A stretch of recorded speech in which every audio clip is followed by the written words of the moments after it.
Becca, a 28-year-old medical esthetician and makeup artist, needed an efficient way to call the herd. Someone wanted to go on a date with me. They had to answer all 10 questions. I decided that failing, like leaving the barbecue to heat up. Why are you kissing? Is that's a fire hazard.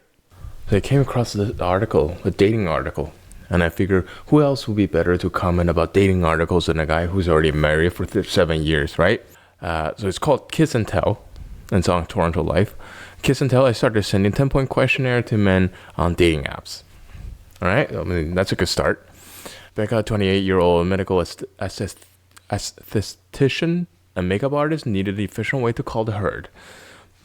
I get that. Like women on dating websites or dating apps or whatever gets way more messages than they could ever handle, right? Probably like hundreds a day or something like that, especially if they're fairly attractive. And from the sounds of it, our friend Becca here is pretty attractive. Recently, I downloaded every dating app I could think of. I've been sober for a year. What do you mean sober? Does she mean from drinking or from using dating apps? I assume from dating apps. Had just broken up with long-term boyfriend, so I felt very ready to meet someone new. I was interested in love and commitment, but it wasn't a necessity.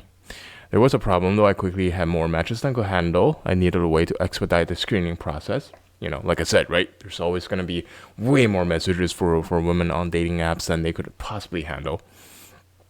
So I created this questionnaire. If someone wanted to go on a date with me, they had to answer all 10 questions. I decided that failing to provide full sentence answers will be an automatic deal breaker, even if the guy was really hot. Fair, totally fair. Whenever you ask questions, like applying for a job, if you don't answer the question properly, they will fail you right away because, you know, there's simple instructions. Shouldn't be too much of a problem. All right, questions as follows. Do you have a driver's license? If yes, do you have your own car? Cool, that's a good question. At least she didn't ask what brand the car is, right? She could be like, if it's not a Mercedes or whatever, I'm not dating you, right? That's good. Do you consider yourself a religious or political individual? I mean, who isn't political these days, right? Have you been to therapy? Now that's a question. Could go either way. Could be like, oh, you go to therapy. What's your problem? What's wrong with you? Or if you don't go to therapy, what is wrong with you and what's your problem? When was your last relationship? Totally fair. Do you chew with your mouth closed? Now, obviously, this one is a deal breaker, I think. Anyone who chews with the mouth open. I mean, but then again, do people know when they chew with your mouth open or not? Like, do people who will make a lot of noises when they're chewing know they are? I don't know. Never asked. Are you a problem solver or an independent thinker? I mean, I feel like I'm in the job interview right now. Do you know how to put up a shelf or mount a TV? I mean, most people should be able to do that, right? Do you drink? Do you smoke weed or cigarette? If yes, how much? I mean, a pack a day or something like that? I don't know. I mean, that's fair. It's a fair question because honestly, cigarette stuff is not great for a non-smoker. Like, I don't know about you guys, right? But I don't smoke. But anytime I had to sit in close proximity with a smoker, the secondhand smoke is not great. Yeah, right. Are you close with your family? So that's a good one. Or a bad one. It really depends. If you're too close to the family, it could be a problem, right? And if you're not too close, when you're not very close or you don't talk to your family, what is wrong with you? What are you looking for on this app? Well, I mean, dates, I guess. I don't know. So we'll see. I ghosted the matches will only answer yes or no, but even the guys who sent in-depth replies had to give the right answers. Now, the right answers.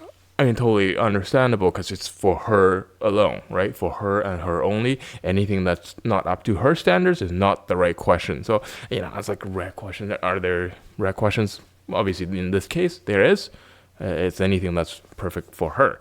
For example, the answer to, do you chew with your mouth closed? Absolutely had to be yes. I mean, that's not... There's really only one right answer for that one, right? One guy jokingly answered no, saying that he liked to show people what he was eating. I ghosted him. I wonder if she sends back like, no, this question you didn't answer correctly. This question you didn't answer correctly. Probably not. It's a waste of time. Most of my matches have good responses, though it was enough to keep me busy with multiple dates a week. Sometimes even 2 in a day. Wow, that's a lot. I mean, good for her, right? Then I matched with David on Bumble. I thought Bumble was for guys and is that Hinged? No, what's it called? When it's for guys. I don't know, sticks or something. I don't know what the date's called. I don't have those things. He was one of the few guys who sent in-depth answers and every single question. For instance, in response to the driver's license question, he explained that he did have a driver's license, but didn't quite own a car. Like, what does that mean? So he shared with a friend, like, didn't quite own a car. Like, what does that mean? What do you mean not quite own? And when you share, what do you mean by share? Do you guys like a timeshare for the car, or does he own the car? You just drive it sometimes. How does that work? But honestly, like in Toronto, I don't feel like you need a car full time unless you have a family. Like if you have kids and stuff, then yeah, I mean, you do need a car. But most of the time, if you live somewhere close to the subway or public transit, you probably don't need a car. Or if you live downtown, I don't see the reason of owning a car because it's expensive. And the parking, like $6 like for an hour, or like $4 for 30 minutes. Like what the hell, right? Anyway. He shared with a friend. I like that he took it all seriously. I don't do quite quiet and mysterious, so I really appreciated he was earnest. Fair enough. Of course, you always want to have straight up answers. You know, don't go around corners, and don't start your relationship with a lie. Right? That's just asking for trouble, because if you start with a lie, you're gonna get more lies to cover the lies, and you're just gonna build on top of each other, and that's not very good. The only downside was that I wasn't sure I was physically attracted to him. That's totally fair. If she's not physically attracted to him, it's nothing wrong about it to say no. I don't find you physically attractive, even though your answers are pretty good. He was a short king with a dad bod and a bit of an underbite. I mean, she's roasting the guy. Like he's a short king, like not tall enough. A dad bod. I assume he's not a dad because he's on a dating app. And a bit of an underbite. I mean, I got a little bit of underbite. I think. Hey, you know what? I'm not trying to date Becca here. His mouth was on the large side. I mean, come on. He's really roasting him. She's really roasting him, rather. But he had a nice dark hair and blue eyes. You know, that's good. Blue eyes is always good. I don't get any of that. But, I'm not worried about dating Becca. Plus, his impressive answers led to a good back and forth for our chat. That's good. You know, you always want to make sure you have a connection, so that's really good. I decided to give him a chance. Fantastic. That's great. Our short king got a date. That's really nice. Good to hear. For our first date, we met in High Park. So High Park is a park in Toronto on the more west side. Not that west side, but it's a great place for cherry blossoms and very nice. It's close to the water, and it's close to other amenities like restaurants and whatnot. And it's very close to Castle Loma, and it's apparently the only full-size castle in North America. I don't know, but it's a very impressive structure. So from that, it sounds like they live in downtown somewhere, because that's where Hyde Park is, and it's got very good access to subways. So I assume they live somewhere downtown, and they don't really need a car. David was already there when I pulled into the parking lot. Oh, she's got a car. I mean, why? You always want an adult who has their own shit sorted, right? So maybe a car is a good sign for her that somebody has their shit sorted out. Right away, he started running towards my car. I mean, that's a bit much, isn't it? Like, you drive in, and the dude is running towards your car. I'm pulling out, dude. I'm not fucking waiting around. Like, what is he gonna do? It was a little intense. That was a lot more than intense, I think. I mean, we don't know how it actually turned out, but she wrote running towards my car. I mean, but it was nice that he was excited, even though he was a bit sweaty. By the time he got to me, he was... How far did he have to run when he got sweaty? Come on. I mean, he's got that bod, right?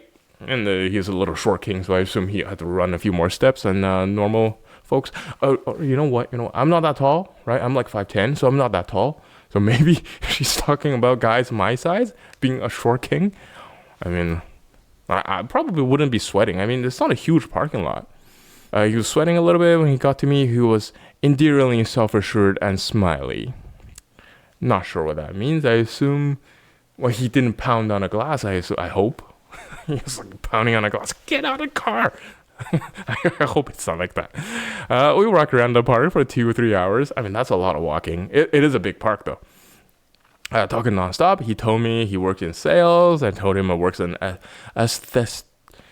aesthetician, right? So those who like do your nails and whatnot, right? I think that's what that is. We both love to cook. Fantastic. Always good to know someone who loves to cook, because you know they're a good person when they. You know what? That's not true. But someone who loves to cook, usually you have something to talk about. You can talk a little bit about food. David also told me about his friend whom he called Jeff the Chef. That's pretty fun. Had taught him some tricks. When I asked what sort of tricks, he said, "Oh, sorts of things. He's just the best." I mean, that's fine. You have a good friend. That's really good. You know, we in Chinese we call it 好基友, right? It's like a good male friend that's really really close to you. It's almost like you two are glued together. So that's really nice to see. I assume he's like the David guy is about 28 or so, right? 28, 30 years old. It's good to have a guy friend who is that close when you're that old. I mean, you're not that old. I'm like 35, but when you're a little bit older, it's harder to have really, really close guy friends. I thought that was sweet, but it started to get weird. Instead of telling me more about himself, David just kept talking about Jeff. That's kind of weird. He talked a little bit about other friends too, but especially Jeff. I feel like I needed to get us back on track. Okay, I said, I don't actually care about Jeff. What do you do for fun? Luckily, he got the hint and we were able to move on. That's great. I mean, the man likes Jeff. What can I say? I can't blame the guy for it. Sometimes you just hit it off with Jeff, But then, good thing is, he got the hint. So when she says, I don't care about Jeff, I mean, it's a pretty big hint. It's as subtle as a gun, right? So, good for him to pick up on the hint, though. Some guys probably won't be able to pick that up either. Well, walking back to my car, David said he would love to cook for me sometimes. I was a bit hesitant. Wait, so you guys just walk around, that it? Didn't get a coffee or anything? Oh. There's plenty of coffee shops around there, I think. Or maybe go visit Casa Loma or something. Maybe that's a little bit too romantic, I think. I was a bit hesitant. I still couldn't tell if I found him attractive. The only way to find out would have been to kiss him. Call me old-fashioned. I don't think kissing him was the only way to find out if you're attractive to him or not. I mean, I don't know. You should be able to find if you're attracted to him or not just by talking and looking at him, looking at his mannerisms, looking at his behaviors. What does he do? Right? He's the way he walks, maybe like his hand gestures and things like that. I think you should be able to tell if you're attracted. You know what? I'm not Becca, so but kissing is the only way, really. Yeah, sure. I wasn't about to try that on a first date, though. Obviously you don't kiss on the first date. Everybody knows that. Even guys, you shouldn't be kissing. You shouldn't be trying to kiss girls on the first date. I don't think, unless the attraction's really there and you feel it and she's for it, right? Unless you feel that, don't. Just keep it safe. Even if you have that, maybe like leave it for the next date. Make sure it's not just something, I don't know, like something of the moment, or you're just too horny or something like that, right? So just take your time. Don't rush into it, right? Just didn't feel like the vibe. Yeah, she didn't feel it, so not gonna happen. Obviously, even if it doesn't, that's totally fine. There's none of that shit. I don't know if you, like, when I was in high school, they were all like, if your date doesn't end with a kiss, you failed or something like that. And I'm like, that's bullshit. So when he texted me later that night to ask if I would come to his place next weekend for barbecue chicken, I said yes. That's good. He's very upfront. That's good for barbecue chicken to his place. Although, you know what? Personally, I would have waited a little bit longer for going to his place, just for Becca. Like, you don't know what he is. Even you just spent a few hours with the guy. You don't really know who he is just yet. And going to his home, I think it's a little bit too. There could be some danger in that, right? But generally it's safe. It's not. So I would still have maybe like a lunch date or something like that, less serious.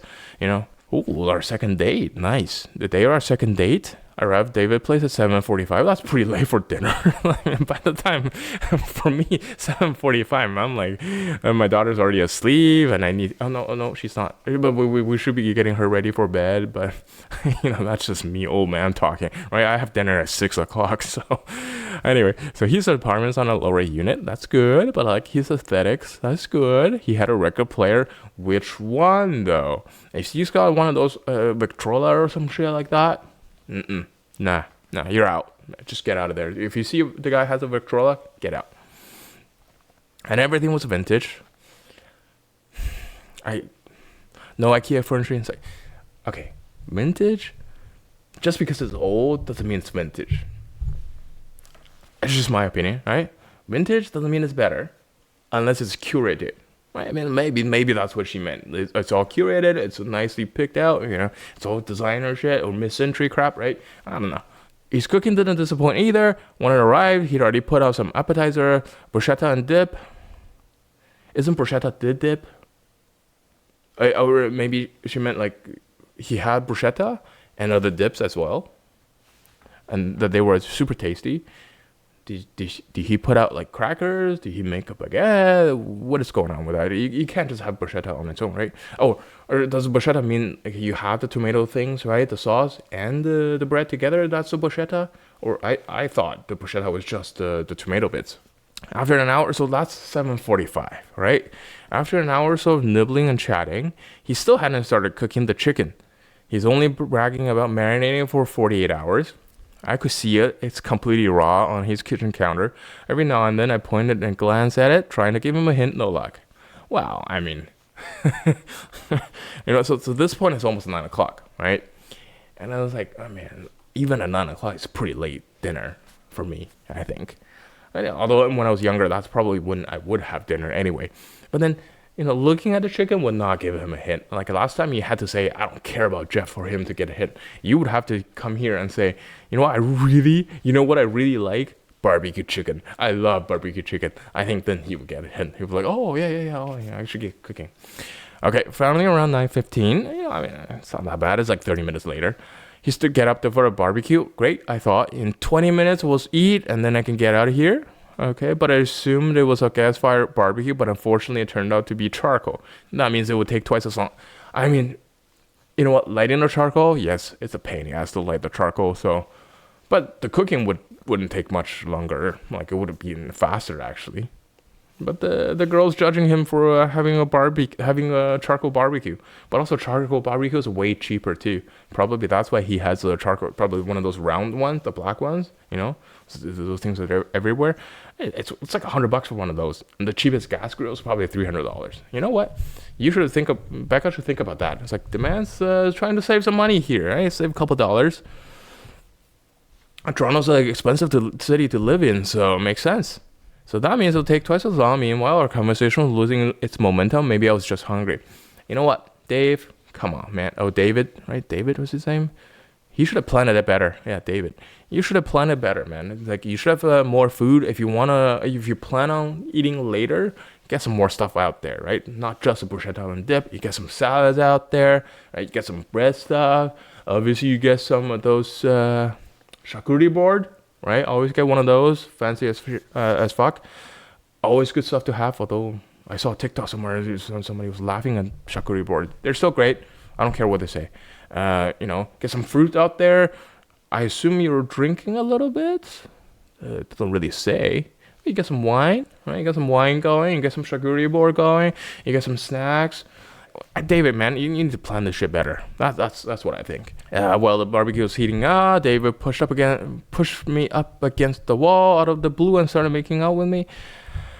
It was super forward, almost like he was desperate to jump straight into sex. After about 30 seconds, I jokingly asked him to chill and back off. You know what? This part I don't like. David, man. You jumped the gun here, man. Come on. Like, I plus, like, leaving the barbecue to heat up. Why are you kissing? Is that's a fire hazard? Like, dude, come on. Luckily this didn't lead to anything. If this goes somewhere, that barbecue with the charcoal is still on fire, and you do these and you come back in an hour, like, it's just. It could have been a fire hazard, dude. Like, that's the number one thing. But number two, like, well, you know what? That's the number two thing. Number one thing is don't kiss somebody when they don't want you to. I mean, it didn't sound like our girl Becca here wanted a kiss. I mean, there was no indication. I don't know. Like, maybe he got some signal somewhere. Maybe she gave him the eye or something. But like, come on. Like, it doesn't. From what's written here, it doesn't sound like there was any hint or any chemistry or anything like that. for David to go do something like this. I mean, guys, chill it with that shit, right? Like, if you want to kiss, wait for the obvious signal, all right? Make sure it's extremely obvious, right? Don't go like, does she want to kiss? Does she not want to kiss? That means you shouldn't do it, right? I mean, David here, just come on, man.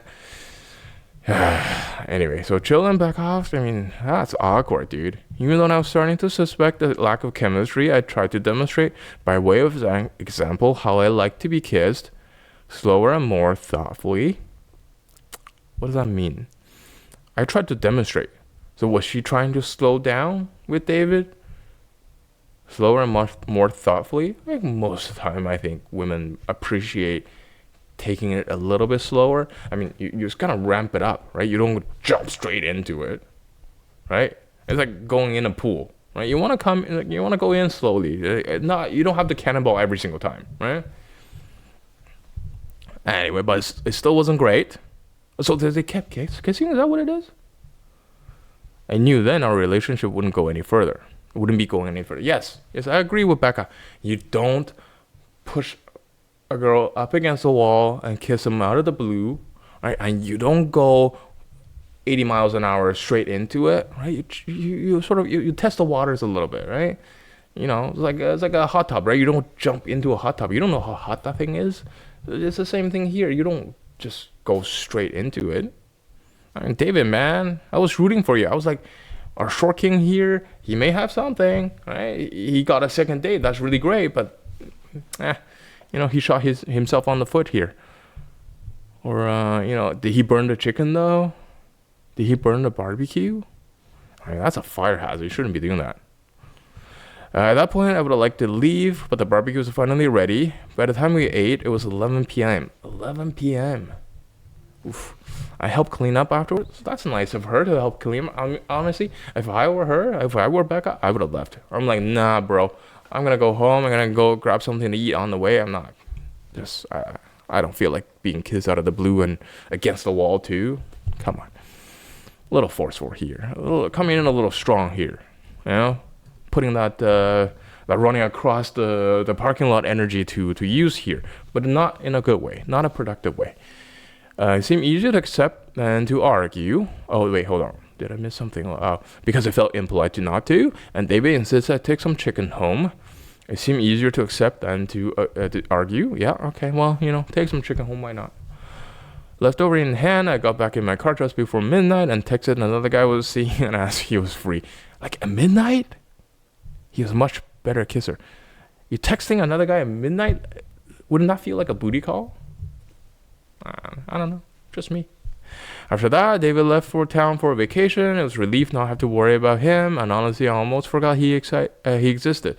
But as soon as he was back in town, he asked me to be a +1 for his friend's wedding. I politely declined and told him that I'd met someone else, which was actually true.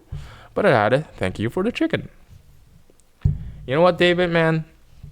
You had your shot. You shot it too early. That's what it is. You shot it too early, and you shot it when she didn't want it. And that sounded really bad, but just don't rush into it. If you didn't kiss her, I feel like if David didn't go in for the kiss, maybe they would have gotten another date. Sometimes the mystery is more interesting than knowing, right? The mystery keeps things going. It's like, she's gonna be guessing, is he a good kisser? Is he not a good kisser? And you plan that shit, right? Dude, you plan that meal better. You don't have someone come in at 7:45, right? And then you just feed them two things, like a bruschetta and a freaking dip. Is that it? That's all? Well, I assume there's wine. I had to assume. Right? Wine or beer or something, whatever she likes to drink, right? You got that stuff going, but you also plan some food. You don't go for like 2 hours before you make the entree, right? Where's your, get a salad. Obviously, I assume she likes salad. Something nice, You get a shrimp cocktail, maybe. Is that too much? But a charcuterie board, I think, definitely is a way to go. And you get some bread basket out there, right? You always make it nice because, like, charcuterie and bread, I think it's really nice. And with a little bit of drinking, a little bit of talking, right? And then I cook a little bit earlier, man. Come on. By the time we ate, it was 11. Come on. 11 p.m. That's fairly late. That's time for like second dinner, you know? You know what I'm saying? But you know what? She's really nice. She was polite. She helped clean up. That's really nice of her. You know, if I were her, I would have left after that kiss, honestly. Just like, no, David, dude, just chill it. It's almost like you know, just it's not a good vibe here. And then at least she's also straightforward, so that's really nice. You know what? Thank you for the chicken, but I met someone else. You know, didn't work out. You know, it happens. But hey, come on, man, David. I was rooting for you, and you ruined it yourself. At least he didn't burn chicken. I hope. See you guys next time. Bye.